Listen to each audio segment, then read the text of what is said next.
14. Yeah, it's got two addresses, 1406, 1414. Yeah, right? yeah, and, her brother, is leasing that property currently, For the last 12 years. for the last 12 years. Are you gonna give, these leasing, the people that are leasing these properties a first crack at these properties? No.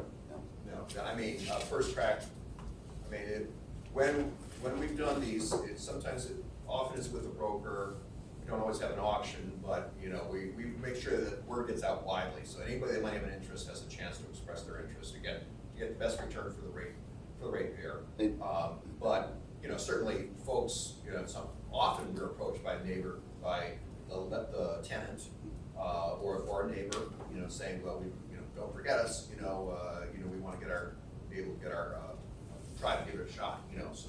And are you planning to do a phase 2 at that property inside the structure? You know, I don't know the specifics about Leary, about inside the structure or not, or whether, whether we have had electrical equipment there or whatever, but, we'll make sure that, number one, that we're satisfied that we've, turned over every stone we need to, about the condition of the property, that we've addressed any issues. And then, of course, we'll make that information available to whoever's buying it, so they'll be able to be satisfied, or maybe just not satisfied. Would there be any indemnification at all by Seattle City Light if someone? Yeah, those terms, I don't know, I couldn't say, what we do on that. There's an active business there, I think, is what they're also referring to, and as you know, this group particularly does not want to lose any industrial sites that have active businesses on them, just so we can go through more process. Is there any way I mean, obviously, these other sites, you've, poked and prodded around, you've got to poke and prod around on this one, I'm quite sure. It's next to Nick's Auto Yard. Everyone in this room knows what the contamination is around there. But your potential buying category may not all know. We do. But the active business, does it have to be booted out so that this process can happen? Oh, well, the process of evaluating what we should do, nobody has to move for that, Good. And we have another site also, Sunset, where we have a tenant, not as long-standing as Leary, but,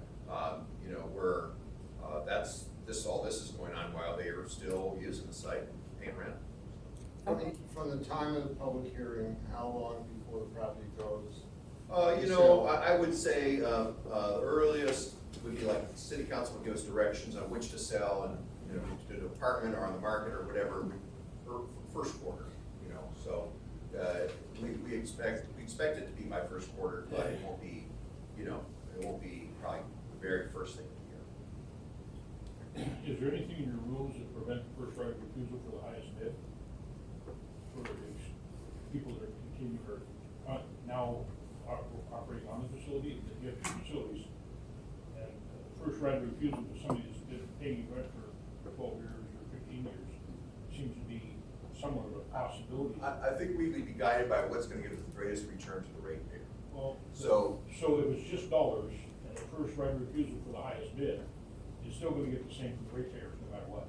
Well, not necessarily, because then the person that gave us the highest bid might wanna bring it up,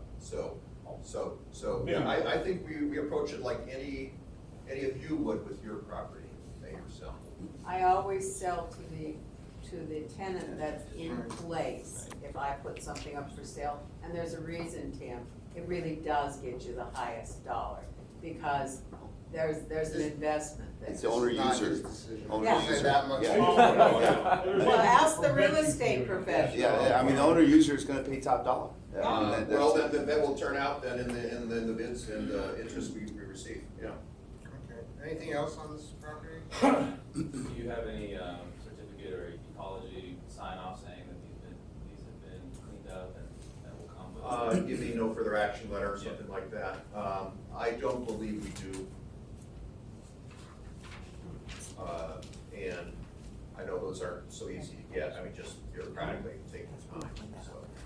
And they have to do before you sell, before someone sells it. Well, it So that's like- it really depends. depends on, on the site and the level of contamination and, what certainty the buyer wants. And, I know we have done that in a number of these small substation sites we've sold, so. Were there no PCVs found on these sites? I mean, that was commonly used in the it's- transformers. Well, yes, I don't know the date, test date on all of them, so I can't say, it's never been found, but it's, if it hasn't, it's rare. More typical has been this landscaping stuff. And then, just oil, hydrocarbons sometimes, from, or different other solvents, there's a variety of different things. We look at, metals, we don't go in saying, well, these are the three things that can only be, and we're only looking for that, we look at a wide variety of things. Okay, anything else, because I'd like to move on. Okay, thanks, Tim. All right, thank you.